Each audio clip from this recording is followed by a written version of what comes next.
Things are a lot more simple than we make them. The body is very, very, very intelligent. If you feel the need to cry, you should.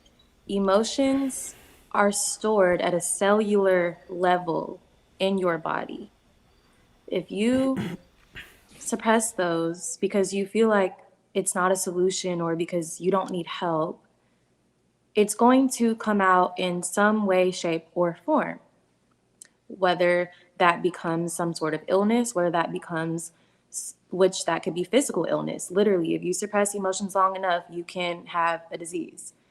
Or it could come out in behaviors, defense mechanisms, whatever the case may be. So I feel like you guys are jumping back and forth between extremes because your egos are trying to protect you from literally just crying. Like, no one's saying you're gonna cry all the time. No one's saying like your girl, oh, well, girls don't like it. Oh, my dad said. No, just like if you feel it, do it. And if the person doesn't like it, they're not the person for you, period, point blank. Totally disagree. And that's okay because we're not talking about the extreme of crying all the time, and we're not talking about not crying at all. I'm simply just talking about if you feel it, like she said, come in, bad day. I understand, like, you want to be a leader, you want to be strong, you want to be respected. But for you to even do all of that properly, you have to express how you feel. And if you feel like you have to cry every so often, I don't feel like you should be holding those tears back. That's all that I'm saying. I'm not saying be sporadic. I'm not saying hold it in. I'm just saying let it out.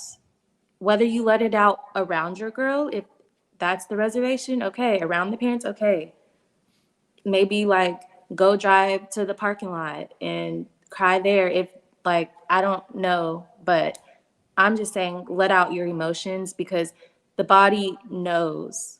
Even if you don't, like, we can't always rationalize and understand exactly what's going on, but the body knows what it needs and it's going to tell you. Sometimes you just have to like let that process happen. It's more subconscious than conscious. And yeah, Let me that's really just say this. I want to agree with you on that part.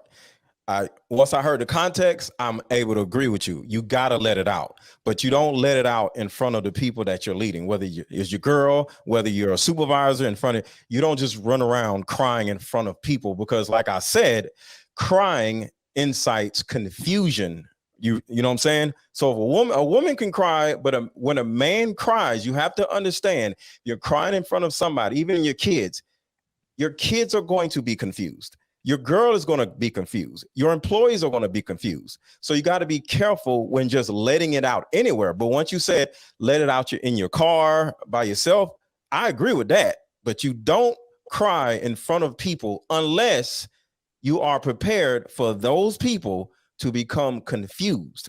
They're and not going to look at you like what you're does a woman that or confusion nothing. look like?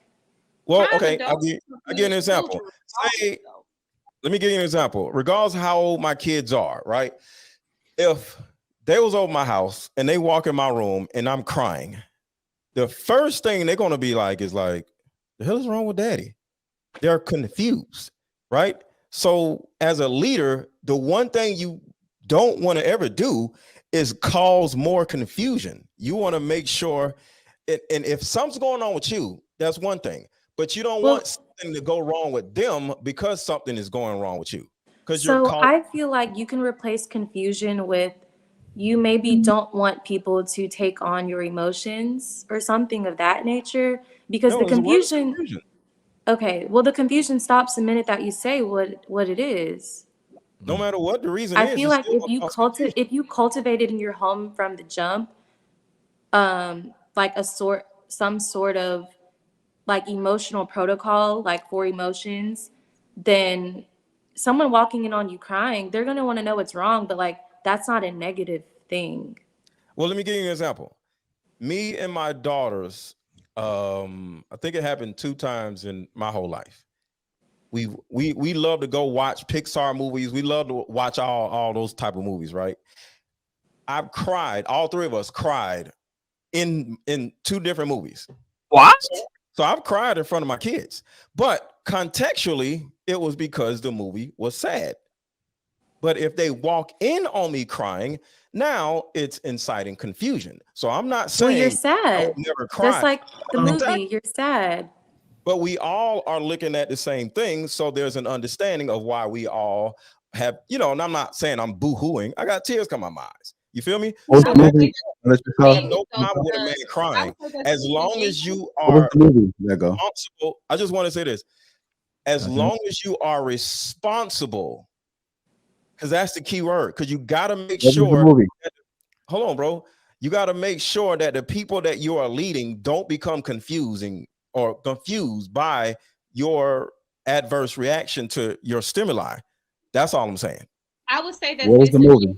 Because all children get confused when they see adults crying. That's a natural, inherent. But I don't think it's the confusion. I think it's concern. I think we're using the wrong word.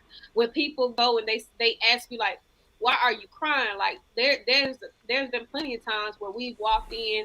I've walked in on my teacher having a bad day. She's crying like, "What the hell wrong with her?" Or you walk in on your parent crying. Period. It confuses children because there's an element of concern there. You're not used to seeing your parent in that status. That's not a man or a woman thing. But it causes issues, is all I'm saying. And let go real quick. I was saying this real quick. But that's the context that I was speaking of, right? Not just in general, not saying in general, but I was talking about in front of the people you lead. We were talking about men and women and how women accept it. And that's what I was saying. What's the threshold as where it's acceptable in front of your lady? That's what I was talking about. I think the threshold is simply this, right? Because like I said before, it's not really about the emotion, it's about the control of the emotion. The threshold is the type of sounds you making.